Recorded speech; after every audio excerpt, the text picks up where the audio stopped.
যেটাকে দিয়ে রুটি বলা হয়। ওটা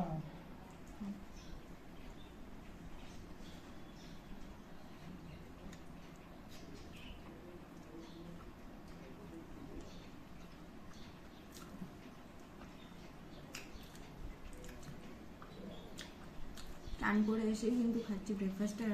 হেয়ারটাকে ইগনোর করো, বিকজ চাম্পি করেছি তাই।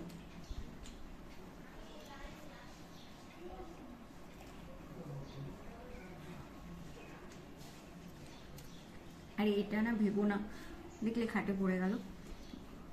আর এটা ভেবো না যে আমার হাতের কোনো দাগ, এটা আসলে সেদিন কাটলেটটা ভাজতে গিয়ে উল্টাতে গিয়ে তেলটা ছিটকে এসে এরকম মানে পুড়ে গিয়ে ফোসকা পড়ে গেছিলো, তা অনেকটা এখন ঠিক হয়ে গেছে।